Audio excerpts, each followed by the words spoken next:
से। हमारे साथ हमारी बड़ी खुशकिस्मती के लाहौर हाई कोर्ट बार के एक्स जनरल सेक्रेटरी मियां अहमद छच्छर साहब मौजूद हैं और साथ मियां आसिफ मुमताज़ अटर्नी है। ये हमारे लाहौर हाई कोर्ट के बड़े बहुत ही नामवर अटर्नीज़ हैं। हम इनसे इस्तेफादा करने की कोशिश करेंगे। जी छच्छर साहब, पहला सवाल आपसे, क्या आप समझते हैं कि सेटलमेंट के इशू तो बड़ी देर से सेटल हो चुके हैं, अब जो इस वक्त हम जो 21वीं सदी में हैं, हैंड रिटन रिकॉर्ड है, एक बंदे के हाथों पूरी कौम यरगमाल है, क्योंकि कहा जाता है कि 60% जो पाकिस्तानी है उसका ज़िंदगी में एक बार वास्ता ज़रूर पटवारी से पड़ता है। बिल्कुल सही। और पटवारी इतना ताकतवर है कि किसी के काबू में नहीं। आप मुझे ये बताएं कि इस सिस्टम को रिफ़ाइन करने के लिए कोई तजवीज़ दें। क्या हैंड रिटन सिस्टम पे ही हम बिलीव करें? अब तो कंप्यूटराइजेशन हो रही है, 8 साल हो गए कंप्यूटराइजेशन मुकम्मल नहीं। आप कोई ऐसी सजेशन दें जिससे कि कोई प्रैक्टिकलिटी हो और जिससे आम आदमी उससे इस्तेफादा कर सके। देखें, इसमें समझने की चीज़ ये है कि जो पटवारी के पास रिकॉर्ड किताबों की सूरत में है, उसके अंदर इंदराजात जो होते हैं वो रिकॉर्ड के मुताबिक उसी पटवारी ने करने होते हैं, और उसको अगर किसी बंदे ने आगे अटेस्ट करना है तो वो कानूगो है या उसका आगे तहसीलदार है, और आगे इस तरह जो सिस्टम है।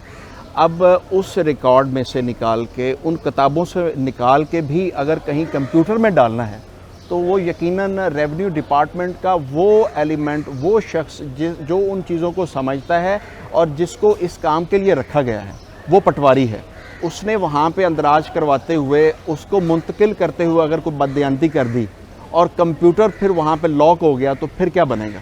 लेकिन सर ये जो ट्रियो है ना कि पटवारी, नायब तहसीलदार, तहसीलदार, ये सबसे ज़्यादा ये रिश्वत यहाँ चलती है, इसकी क्या वजह है? अब मैं थोड़ा सा अपनी पहले वाली बात को ज़रा कर लूँ।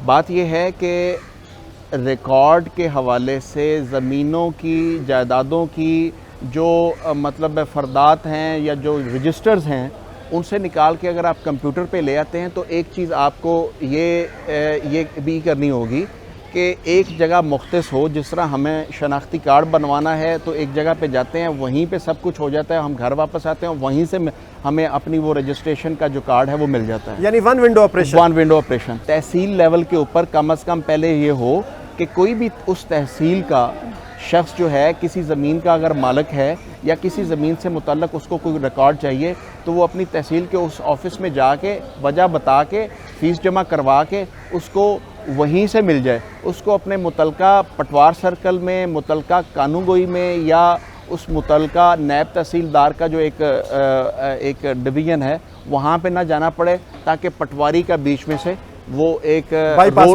रोल ख़त्म हो जाए, सिर्फ फ़र्द की जारी करने की हद तक।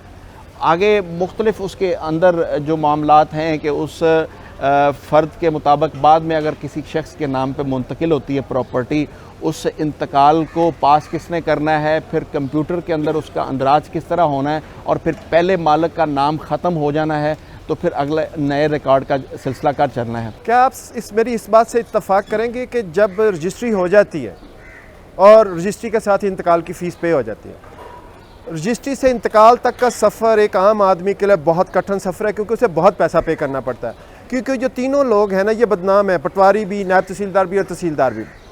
जब पटवारी अपना इंतकाल पास करवाने के लिए तहसीलदार के पास जाता है तो उसकी एक अलग फ़ी है। क्या ऐसा नहीं हो सकता कि पटवारी इंतकाल का इंदराज जो है उसकी इंडोर्समेंट असिस्टेंट कलेक्टर करे? एटलीस्ट वो CSP ऑफिसर होता है, उसकी फ़ीस भी ज़रा वो थोड़ा डिसेंसी भी उसमें होती है। मैंने ये नहीं कहता कि बाकियों में नहीं होती है, लेकिन यह है कि वो सिस्टम को हम 2-3 लोगों को जब बाईपास करेंगे तो रिश्वत की रेशो कम हो जाएगी। आप मेरी इस बात से इत्तफाक करते हैं? नहीं, आपकी बात से मैं इत्तफाक करता हूँ। मैं ये कह रहा हूँ कि एक वो वन विंडो सिस्टम बन गया। यहाँ पे हमारे यहाँ जो ट्रांसफ़र ऑफ प्रॉपर्टी का सिस्टम है वो 2 हिस्सों में तकसीम है कि रजिस्ट्रेशन ऑफिस एक अलग जगह है और उसका रेवेन्यू रिकॉर्ड वो एक अलग जगह है। रजिस्ट्रेशन ऑफिस में एक शख्स जाके अपनी प्रॉपर्टी के मुतल्लक दूसरे बंदे को एक जो है वो इंस्ट्रूमेंट साइन करके दे देता है कि मैंने इस शख्स की ये प्रॉपर्टी फ़रोख्त कर दी है, अब इसके नाम पे मुंतकिल हो जाए और ये इसका मालिक है, मेरा या मेरे वारसान का इसके साथ कोई ताल्लुक़ नहीं रहा। अब वो चीज़ उसके हाथ में जब आ जाती है तो फिर वो पटवारी के पास जाता है कि जनाब ये मैंने रजिस्ट्री करवा ली है, पहले मालिक से मैंने ख़रीद लिया, अब इसको आप रिकॉर्ड में दर्ज कर लो। अब रिकॉर्ड में दर्ज करना वहाँ पे उसकी मतलब जो कि उसकी ज़िम्मेदारी है, ये एक चीज़ है उसकी। सबसे बड़ी जो ज़िम्मेदारी रेवेन्यू रिकॉर्ड के हवाले से उसकी ये है कि जो नया मालिक बने उसके मुतल्लक वो रोज़नामचा वाक़याती में लिखे कि फ़लाँ शख्स की जो फ़लाँ नंबर प्रॉपर्टी फ़लाँ खेवट में से थी, ये किला नंबर ये उसने फ़लाँ शख्स को फ़रोख्त कर दी है, उसकी उसने ला के मुझे रजिस्ट्री दी है, मैं उसका इंतकाल दर्ज कर रहा हूँ और वो अपने नायब तहसीलदार के पास या कानूगो के पास पहले पेश करता है। वहाँ से तस्दीक होते हुए जब आखिरी जो मतलब अफसर हैं तहसीलदार साहब उसको वो टेस्टिफाई करते हैं तो फिर वो मुंतकिल हो जाती है, उसके बाद उसका खाता ख़त्म हो जाता है। नाज़रीन, अभी तक हमने अवेयरनेस और प्रिवेंशन के बारे में बात की है, जो लैंड रेवेन्यू के महकमों में करप्शन होती है और उसको कैसे प्रिवेंट किया जा सकता है। लेकिन जो सबसे अहम चीज़ है कि करप्ट लोगों को प्रोसिक्यूट कैसे किया जा सकता है, ये हम पूछते हैं अपने दोस्त आसिफ मुमताज़ साहब से।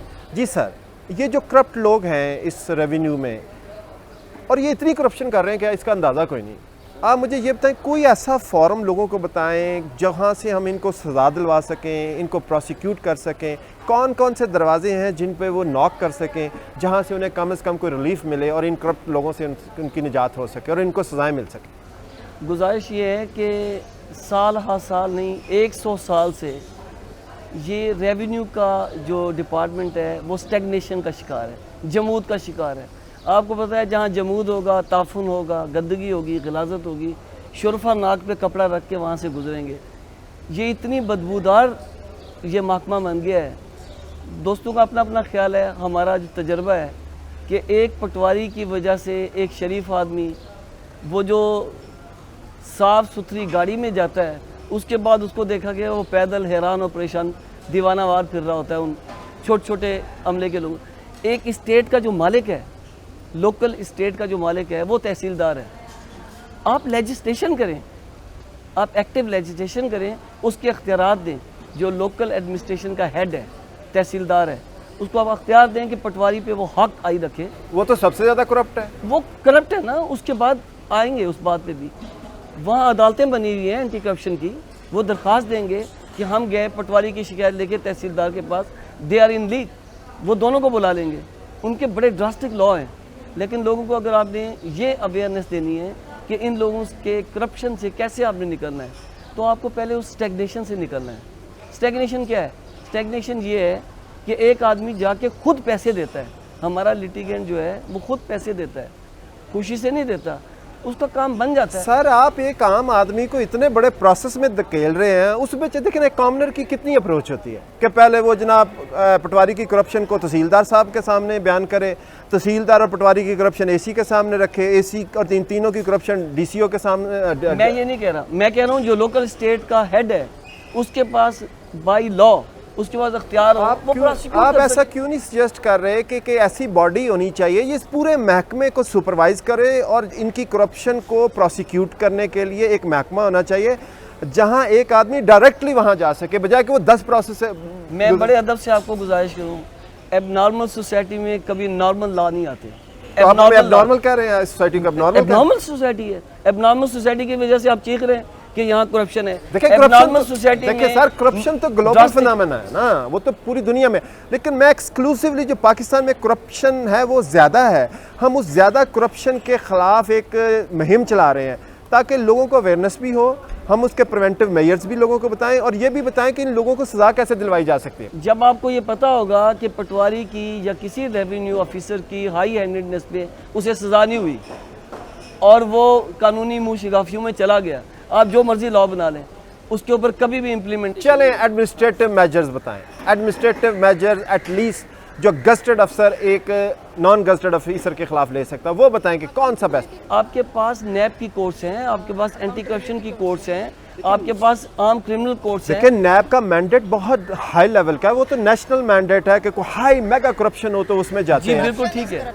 अच्छा, लेकिन मैं कह रहा हूँ कि जो माइक्रो करप्शन है ना जी या मैक्रो, इसको हम कैसे, हाँ जी, इसको कैसे हम डील करें?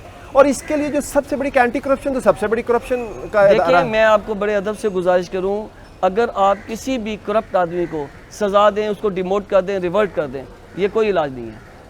जब उसे पता होगा कि मुझे इसका पीनल एक्शन मिलेगा, मुझे 6 साल 7 साल 10 साल सज़ा मिलेगी, साथ मेरे एसेट जो हैं वो भी अटैच हो जाएंगे,